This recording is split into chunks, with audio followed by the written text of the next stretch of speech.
Pemirsa, Anda masih bersama kami dalam Berita Lampung. Bagi Anda yang baru bergabung, berikut Berita Lampung pilihan hari ini.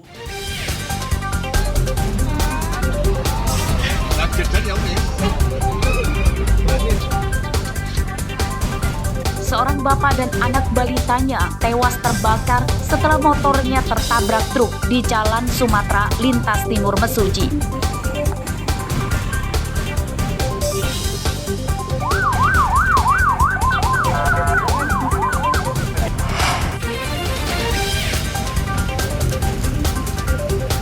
Belasan penyelundup narkoba jaringan internasional diringkus polisi.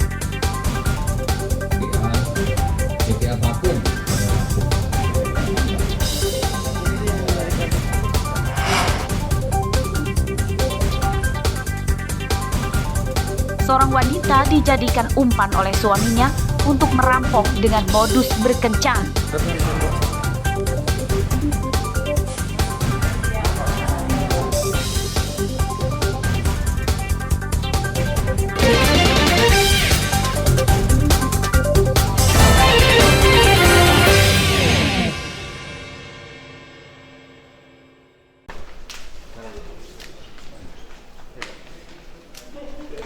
Penanganan kasus korupsi penerimaan mahasiswa baru jalur mandiri di Universitas Lampung memasuki babak baru.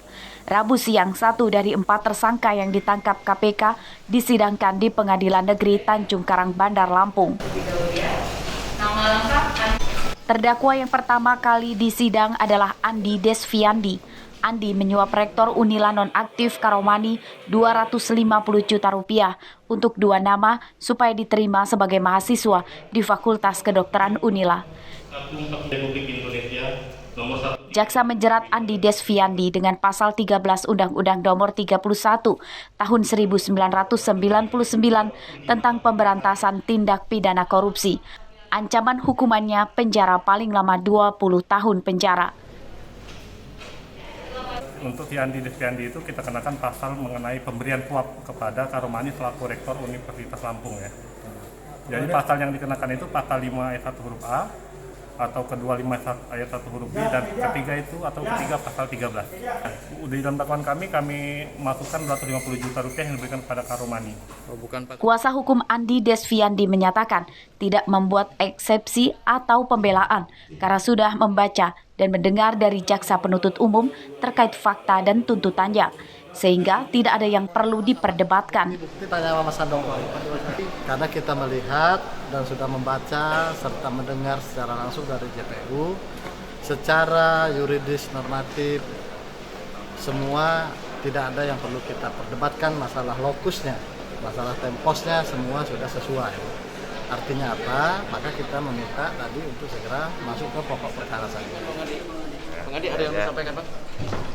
Buat keluarga atau apa, Bang? Ya, mohon doanya aja. Doanya ya, Bang ya. Sidang kedua terdakwa Andi Desviandi akan dilanjutkan pada Rabu pekan depan dengan agenda mendengarkan keterangan 21 saksi. Usai sidang, Andi kembali dibawa ke Rutan Waihui. Jeffrey Arifin melaporkan dari Bandar Lampung. Kita mau dipanggil nanti siap ya, Bang ya? Tapi kita memang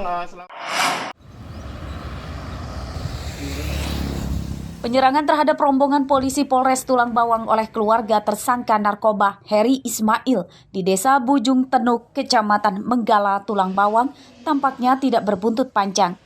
Hingga Rabu siang belum ada satupun penyerang polisi yang ditangkap. Polisi lebih fokus mengejar pemasok narkoba ke tersangka Heri. Ini dikatakan Kabid Humas Polda Lampung Kombes Zahwani Pandra Arsyad. Penangkapan Heri Ismail sesuai prosedur kepolisian. Upaya dilakukan oleh pihak penyidik Satres Narkoba ini adalah sesuai dengan prosedur ataupun SOP di mana sudah melengkapi administrasi penyidikan, termasuk juga pemberitahuan kepada lingkungan setempat. Pada saat dilakukan penangkapan, itu sudah dilakukan disaksikan langsung oleh ketua lingkungan, namun daripada kerabat ataupun terhadap keluarga daripada tersangka H ini sempat melakukan menghalang-halangi upaya penangkapan tersebut sehingga terjadi kegaduhan yang menarik perhatian warga lingkungan setempat. Penangkapan Heri juga disaksikan oleh pamong desa setempat. Penyergapan rombongan polisi Tulang Bawang oleh keluarga tersangka pengedar narkoba Heri Ismail terjadi pada Senin sore lalu. Penangkapan Heri diprotes keluarganya. Mereka tidak terima Heri ditangkap polisi. Protes itu kemudian meluas dan mengundang perhatian tetangganya yang terpancing ikut marah.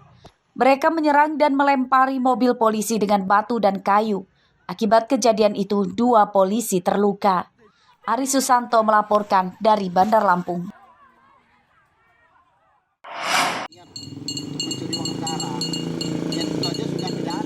Pengerjaan proyek perbaikan jalan desa Aji Jaya KNPI, Kecamatan Gedung Aji, Tulang Bawang, Mangkrak, Rabu siang tidak ada aktivitas perbaikan jalan, padahal material batu telah menumpuk di sepanjang jalan ini. Pengerjaan proyek perbaikan jalan ini terhenti setelah ditolak oleh warga sekitar pada 4 November lalu. Penyebabnya adalah batu sabes yang dipakai untuk menimbun jalan bercampur tanah dan warga menuduh kontraktor proyek curang.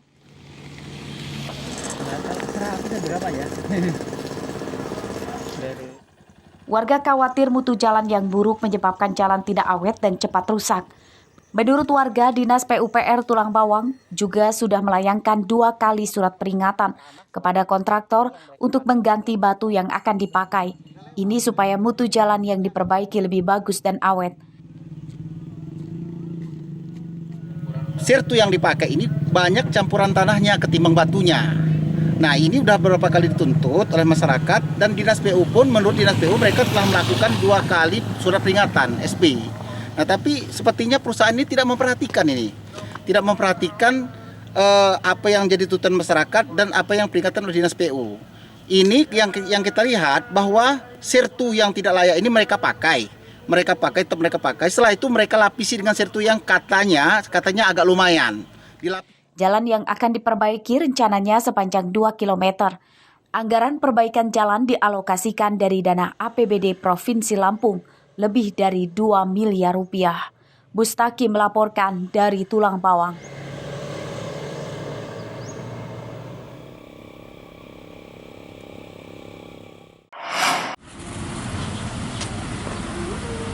Antrean kendaraan yang akan mengisi BBM ini terjadi di salah satu SPBU Kecamatan Waikerui, Pesisir Barat, Rabu siang.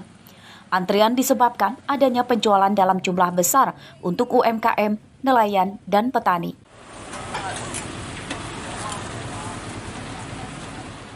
Meski terjadi antrian panjang kendaraan hingga ke jalan raya, petugas SPBU hanya mengoperasikan 1 dispenser saja untuk melayani pengisian BBM kendaraan yang datang. Warga yang antre meminta keadilan kepada petugas SPBU. Mereka meminta penjualan BBM bersubsidi menggunakan surat rekomendasi khusus dikurangi. Mereka khawatir tidak kebagian BBM jika penjualannya terlalu banyak dialokasikan ke tempat lain. Ya, yang ngecor itu di stop dulu. Yang terganggu betul kita. Terganggu ya? Kayak nggak punya pom gitu di motor kita. Oh iya. Jadi emang udah sering ya? Sangat sering sekali. Sangat sering sekali? Ya. Hampir setiap hari. Hampir setiap hari ya Pak? Iya. Ya kalau masih ada minyaknya ya tetap dapat. Tetap dapat? Ya tetap dapat. Tapi lama nunggu antrinya. Lama ya? Itu kira-kira sampai berapa jam ya? Ya tergantung banyaknya yang ngecor itu. Keluhan warga ini rupanya sudah terjadi sejak lama. Sehari sebelumnya, sejumlah warga mengadukan SPBU Waikerui ke anggota DPRD Pesisir Barat. Anggota DPRD akan memanggil dan memberi rekomendasi sanksi untuk pengelola SPBU jika terbukti curang dalam penjualan BBM bersubsidi. Pihak SPBU harus segera menanggapi, ya, sehingga tidak ada lagi dari pihak petani, nelayan, UMKM yang tersendat gara-gara kelangkaan BBM tersebut. Antrian kendaraan ini imbas pengurangan kuota BBM di SPBU oleh Pertamina. Jika kuota BBM tercukupi sesuai kebutuhan, antrian kendaraan di SPBU seperti ini kemungkinan kecil terjadi. Warga mendesak pemerintah segera mengatasi kelangkaan BBM yang berlarut-larut. Rosandi melaporkan dari Pesisir Barat.